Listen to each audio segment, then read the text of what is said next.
Bonjour à tous, bienvenue dans cette nouvelle vidéo où nous allons parler de bullet journal. J'ai terminé mon carnet qui est un Leuchtturm et qui est bien rempli comme vous pouvez le voir. Il est donc temps de démarrer un nouveau carnet et pour changer j'ai choisi un carnet à spirale qui vient de chez Amazon qui a beaucoup de pages, 240 je crois, c'est la marque Sigel.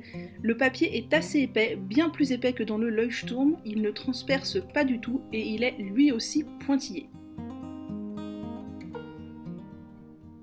J'ai préparé mes pages à l'avance au crayon à papier pour que ce soit plus fluide et c'est parti, on démarre par une page que je n'avais encore jamais faite qui est une page de marque de repérage selon les pointillés pour savoir à peu près comment je veux découper mes pages, quel nombre de petits carreaux je dois prendre, c'est bien plus facile que de toujours avoir à compter pour savoir si je veux diviser ma page en 2, en 3, en 4 ou en 5, aussi bien en largeur qu'en longueur.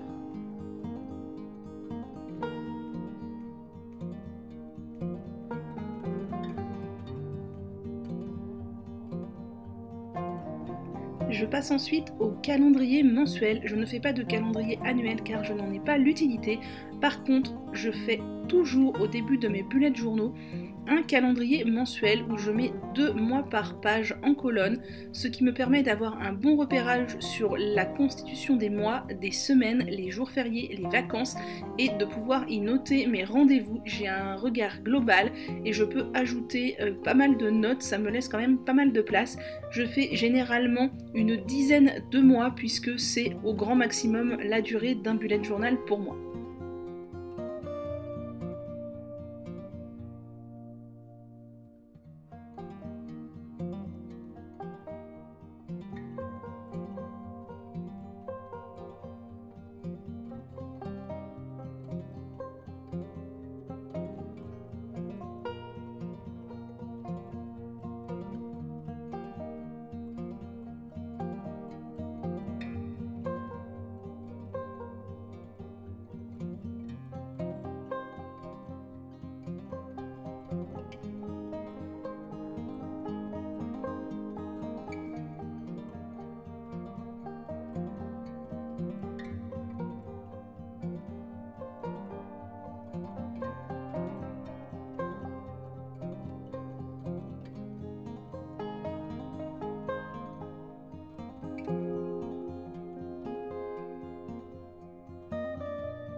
J'ajoute ensuite un type de page qui m'est absolument indispensable.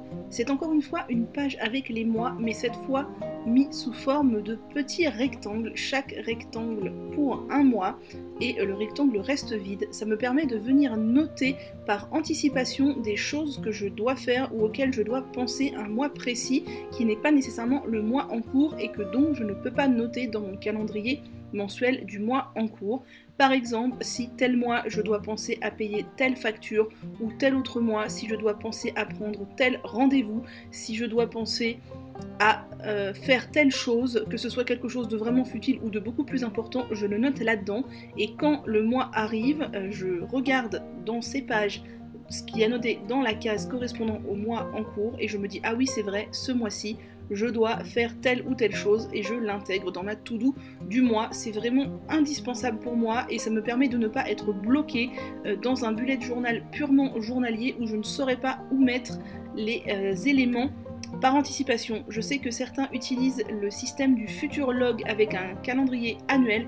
Personnellement, c'est une méthode qui ne me convient pas du tout. Là, les petits carrés, c'est vraiment pour moi la meilleure méthode. Ça fait plusieurs années que je l'utilise et c'est ce qui me convient le mieux. Comme ça, plus de peur de ne pas pouvoir caler les choses par anticipation dans son bullet journal.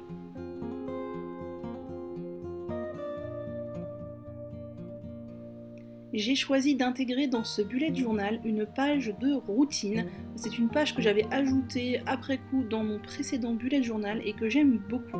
Je suis quelqu'un de très organisé et qui a besoin d'être très organisé et très planifié pour être moins stressé, notamment quand on a peu de temps ou quand on n'a pas envie de passer plein de temps sur des choses assez routinières ou plutôt futiles mais indispensables. C'est pourquoi je me suis fait une sorte de tableau de routine constitué de ce que je veux faire dans ma maison, au niveau des réseaux sociaux ainsi qu'au niveau du bien-être, et je cale ça un peu sur toute la semaine. Ça me permet de voir aussi les jours où je sais que je suis plus disposée à faire des choses ou pas, et à savoir ce que je dois faire tel jour pour rester un peu dans ma routine même si rien n'est vraiment fixé. Vous avez vu qu'ensuite j'ai ajouté 2 pages de to-do. Ce sont des pages de to-do générales qui vont me permettre de caler des choses à faire qui n'ont pas de date précise mais que je peux retrouver facilement. J'ai ensuite une page où vous voyez marqué parking et psy, tout simplement pour suivre des paiements. Je loue mon parking, donc je suis les paiements de la personne qui me le loue, et au niveau de mes séances de thérapeutique, je suis aussi où j'en suis au niveau du règlement, sinon il m'arrive d'être un peu perdu. J'ajoute une grande page de notes, là aussi pour me noter des choses que je veux retrouver facilement. C'est tout pour les pages générales dont j'ai besoin en début de carnet. On passe ensuite au mois en cours qui est le mois de juin. Personnellement, je ne fais pas de page de garde car ça ne me sert à rien et je trouve que ça fait perdre une page. Donc je passe directement à mon calendrier mensuel et personnellement j'ai besoin qu'il soit étendu sur une double page avec des cases assez grandes car j'ai souvent besoin de noter pas mal de choses, ou du moins certaines journées sont plutôt chargées en notes. Donc j'aime bien avoir de l'espace, je le fais le plus grand possible, tout simplement.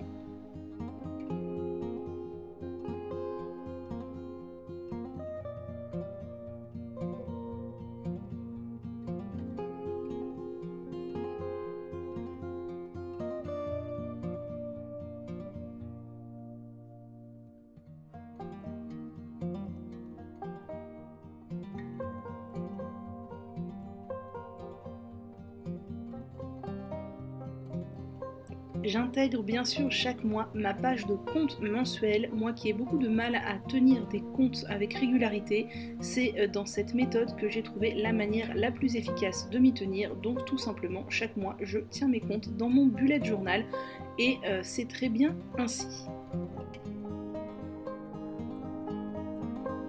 On passe ensuite à ma sacro-sainte page sur mes routines capillaires que vous connaissez bien puisque ça fait des années que je l'intègre à mon bullet journal.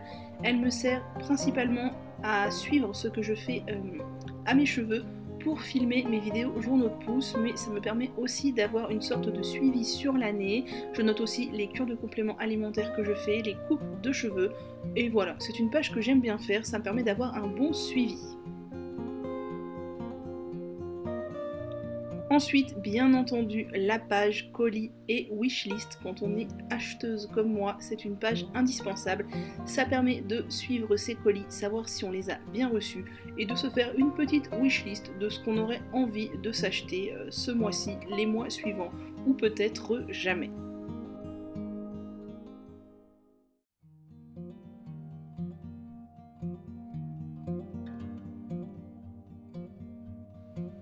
Je crée ensuite un tout petit espace partenariat, même si j'en ai très peu. J'aime bien suivre quand j'en ai, voir ce que mon premier me marque, ce que je dois faire ou pas, ce que j'ai envie de faire ou pas. Et je mets en dessous un grand espace de notes qui m'est toujours très utile pour venir y noter des choses en cours de mois. C'est le principe.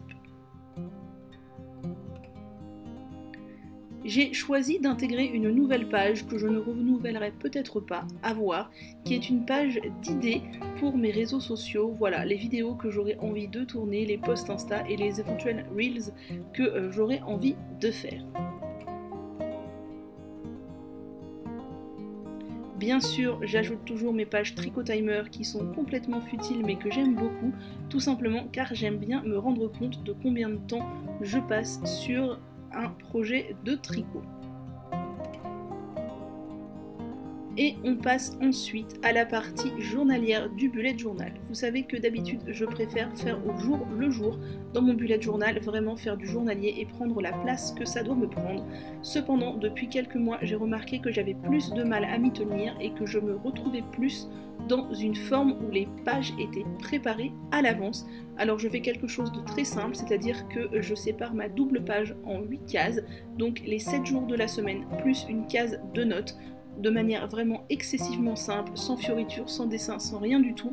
Ça me laisse beaucoup de place pour noter des choses, ce qui est vraiment bien car certains jours j'ai très peu de choses à noter, mais d'autres jours j'en ai beaucoup plus.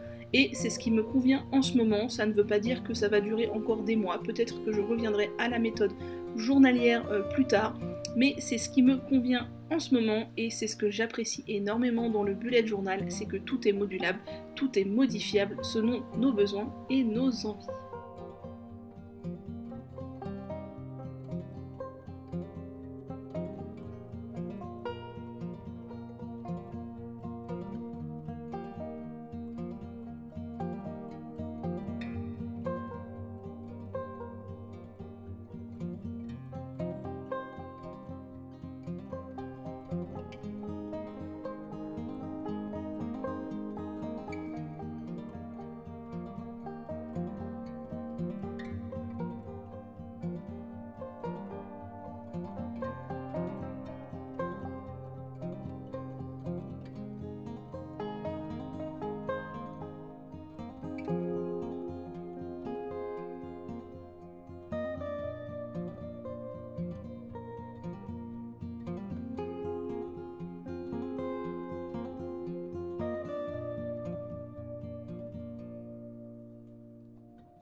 Pour réaliser les pages que vous venez de voir, j'ai utilisé des surligneurs Staedtler que j'ai achetés sur la boutique de Margot, un Posca blanc pour corriger les petites erreurs,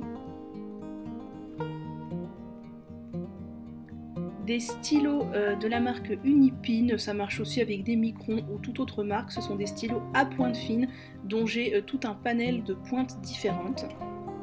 J'ai utilisé les sacro-saints Tombow, surtout sur leur pointe plume, pour faire un peu de semblant de calligraphie, ou du moins d'écriture sympathique.